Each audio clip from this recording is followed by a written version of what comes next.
Wash out sa inyo mga idol.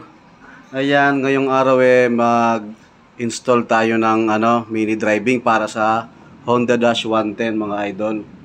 So, kailangan natin gamitin dyan pag nag-install ng mini driving. Meron tayo kailangan dalawang relay. Ayan.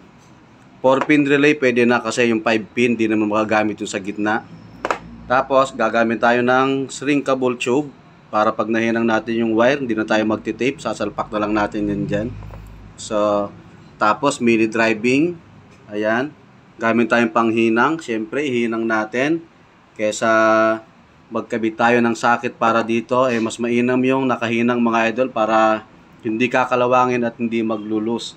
Meron tayong switch, tri-switch, ayan, yung domino switch. Tapos wire, ayan, yung mga gagamitin natin mga idol. So, una tayo mga idol sa dito tayo focus muna tayo sa dalawang relay mga idol, kung paano ito i-wiring mga idol. So, ganitong gagawin natin dyan. Dito naman sa relay mga idol, merong number dyan. Bawat paan yan merong number. Merong number 30, ayan, merong number 86, merong number 85, merong number 87A, merong 87B, ayan. Yung sa gitna mga idol, hindi na natin kailangan yan. Ayan. So, ganun din sa kabila. Ito, paras lang yung number niya. Merong number 30, number 86, number 85, number 87. Ayan. Tapos, 87B sa gitna. Bale, isa-isa na natin kung anong function o kung saan natin ikakabit itong mga paan ng ating relay mga idol. Itong number 30, ayan, pati yung sa kabila, dalawang number 30, dapat papasukan niya ng positive. 12 volts positive yan. Kailangan doon sa battery mismo ng ating motor yan. Direkta yan. So, bali pagsasamahin na natin yan. Ito namang number 86 or number 85, yan yung magiging trigger. Pwedeng magkabaliktad yan. Pwedeng pasukan to ng positive, yung number 86. Pwede rin pasukan ng negative. Ayan. Tapos yung 85, ganun din mga idol. Pwedeng baliktaran yan. Pwedeng pasukan ng positive, pwedeng pasukan ng negative. Ayan. So, mamimili na lang kayo kung saan nyo itatap yung positive o negative. So, bali yung number 86 mga idol, tsaka number 85, dito sa dalawang relay, pagsasamahin na natin yan ito. Number 85 at 86. Gagawin natin dyan mga idol, i-connect natin to sa ground, sa body ground or sa ground ng battery. Pagsasamahin natin ng 85 at 86. So, ang matitira dyan, yung sa kabila, 86, yung sa kabila, 85. So, ganun mangyayari dyan mga idol. Lalagyan natin ng wire yung 86 na yan sa kabila. Tapos, yung sa kabila din, number 85, lalagyan din natin ng wire yan. Papunta naman yan sa ating domino switch. Ito, pupunta yan dyan. Dyan na papasok yung high and low. Kasi itong domino switch na to, tri-switch, meron tong common. Tapos, ang dalawa dyan, ang isa high, ang isa low. So, bale, dyan na natin ikakabit yung wire na yan. Dyan natin lalagay yung switch sa number 85 at 86. Kayo na lang maghanap dyan kung saan yung high and low. Tapos, mga idol, may matitira sa atin na number 87. Ayan, 87 sa taas, number 87, dalawa. Ayan naman yung papunta sa ating ilaw na mini driving lights. Yan yung papunta sa positive ng ating mini driving lights. Papunta rin yan sa high tsaka low. Yan mga idol. Bale, itong number 87 na gitna, mga idol, wala na yan. Hindi na natin lalagyan ng wire yan. Wala na tayong gagalawin dyan, mga idol. So, ganito mga idol, i-wiring muna natin para makita nyo yung tamang pag-wiring nito. So, ayan na mga idol, nahinang na natin yung relay. Na-wiringan na natin. So, recap na lang tayo mga idol. Tulad ng sinabi ko kanina, yung number 30, ng dalawang relay, magkasama yan. I-connect natin yan sa positive ng battery. Direkta sa battery yan. Ayan yung dalawang paa niya o pinagsama natin. So, ito yung wire. Next natin, yung number 85 and 86. Ito. Magkatabi siya, 85 and 86. Pinagsama rin natin, ayan o. Bale, siya yung magiging ground. Pwede ito sa body ground or sa ground ng battery, dun sa negative. Ayan. So, yung 85 and 86 dito sa kabila, ayan, 86, ito yung papunta sa switch. Papunta sa switch yan, sa domino switch. Ayan. Wiring natin mamaya mga idol. 86. Tapos yung 85 naman ang kabila, ito 85. Papunta rin sa domino switch yan. Kasi yan yung high and low ng domino switch. Ayan. So, meron tayong 87 sa taas. Ito yung 87 natin. Ito mga idol, 87 yan. Dalawang 87. So, ito na yung papunta sa MDL. Sa ilaw na. Sa ilaw na MDL. Ayan. Ito na yung papunta dun. Para umilaw yon. Yung 87, papunta yan sa ilaw mga idol. So, nahinang na natin, lagyan natin ng shrinkable tube mga idol para malinis ang ating pagkakagawa mga idol.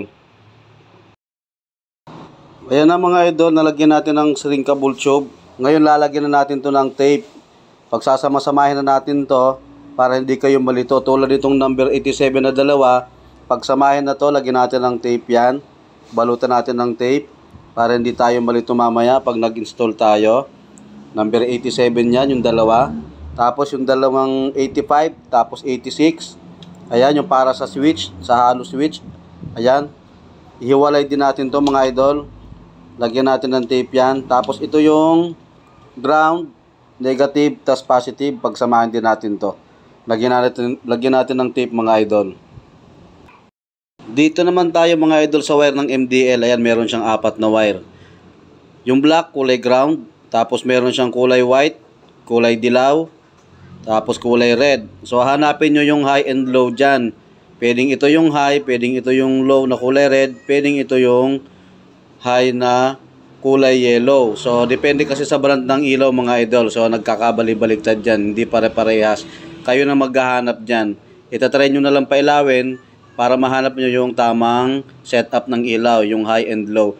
Ito mga idol, meron siyang kaya 4 na wire, meron siyang pang flasher. Yung pwede mo isabay sa busina yung ilaw niya. Ayan, mamimili kayo dyan sa tatlo kung alin yung pwede nyo ilagay sa busina.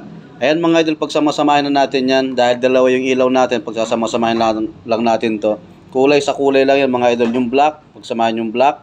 Tapos yung puti, yung pula, tapos yung dilaw. Pagsasama-samahin lang yan mga idol. So, eto na ngayon mga idol yung wiring ng MDL. Ayan, pinagsama na natin. Nagsama-sama na natin. Kukulik na natin yan dito sa number 87. Yung dalawang number 87 ng relay. Bale ito. So hiniwalay natin number 87. Ito yung papuntang MDL. So ito yung MDL. Papuntang balas yan. Papuntang ilaw. So ilagay natin tong isa sa kulay puti. Kasi yung kulay puti nito idol. Kulay puti nitong MDL. Ito yung low. Bale ito yung low. Tapos itong isa naman, kulay dilaw, ito yung magiging high. So yung isang number 87, ilagay din natin doon. Pwede magkabaliktad to mga idol, mag-a-adjust na lang tayo ng high and low doon sa switch, sa domino switch. So ito namang ground, kulay black, isasabay na natin sa ground ng relay. So ito yung ground ng relay mga idol, yung kulay black. So ayan yung kulay black. Isasabay na natin yan dito para pag nagkaroon ng black, yung relay natin, magkakaroon na rin ng ground itong MDL.